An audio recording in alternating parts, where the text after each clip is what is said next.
Баршаңызға сәлем. Бүгін сіздерге іш қату жайлы ақпарат бермекшімін. Іш қату дегеніміз үлкен дәреттің аптасына 2 рет немесе одан да сирек болуы, және үлкен дәрет өте қатты құмалақ тәріздес болуы, және үлкен дәретке шығарда ауырсыну, дискомфорт, және де бала жылайтын болса, және үлкен дәретті бала ұстап қалатын болса, онда бұл іш қату деп аталады. Іш қатудың негізгі себептері ең алдымен тамақтанудың бұзылысы, яғни рационда судың және клетчатканың аздығы. Екінші, ішектердің анатомиялық құрылысы, яғни бұл жаңа туған нәрестелерге тән. Яғни Гиршпрунг ауруы, мегаколон ауруы, долиха сигма сияқты ауруларға тән.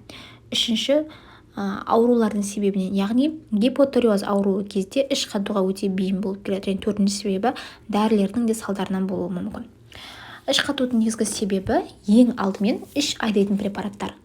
Олардың дозасы әр адамға әртүрлі, бірақ жалғыз препаратпен емдей алмаймыз. Препараттың дозасы емдік курс бойы дәрігердің нұсқаулығымен өзгеріп отырады. Бұл дәрі негізінен ұзақ қабылданады. Минимум 2 ай, орташа 6 ай, ал ең ұзақтығы 1 жылды құрайды. Бұл дәрілер ағзаға мүлде әсер етпейді, сондықтан да бұл дәріні қабылдаудан қорықпаған абзал. Яғни бұлар тәуелділік тудыртпайды, өйткені олар қанға сіңбейді, тек ішекте ғана жұмыс жасайды. Сондықтан да іш айдайтын препараттарды қабылдаудан қорықпаңыздар. Екінші, дұрыс тамақтану. Ұннан жасалған тамақтарды, және де майлы, тек ақуызды өнімдерді, сонымен қатар газды сусындар іш қатуға бейімділікті арттырады. Сондықтан да оларды шектеген абзал.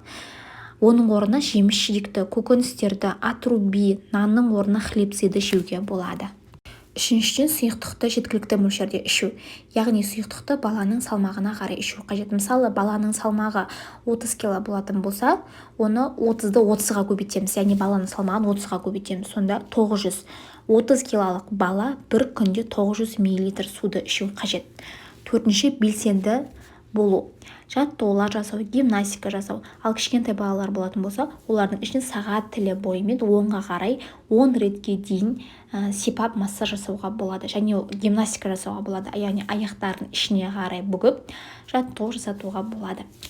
Және бесінші, балаларды горшокпен қорқытпау. Горшокқа негізінен бала 2 жастан асқаннан кейін өздігінен үйренеді. Бала горшоктан қорыққандықтан кейбір балалар үлкен дәреттің ішінде ұстап қалатын болады. Содан іш қату дамиды. Және үлкен дәретке күнделікті бір уақытта шығуды қадағалау қажет. Әсіресе таңғы уақытта таңғы тамақты ішіп болғаннан кейін барған абзал. Үлкен дәретке шыққан кезде адамның тізелері жамбастан жоғары болғаны абзал. Оны да ескерген жөн. Запорды дер кезінде емдесеңіз, көптеген асқынулардың алдын аласыз. Яғни геморрой, анустың жырығы, және нәжісте қан болуы, сонымен қатар энкопрез деген аурулардың алдын аласыз. Яғни энкопрез кезде баланың іш киіміне әрдайым үлкен дәретті жағылып қала беретін болады. Осы кезде еске салатын нәрсе, жаңа туған нәрестелердің тек ана сүтін еметін болса, олардың үлкен дәретке 10 күнге дейін бармауы қауіпті болып табылады.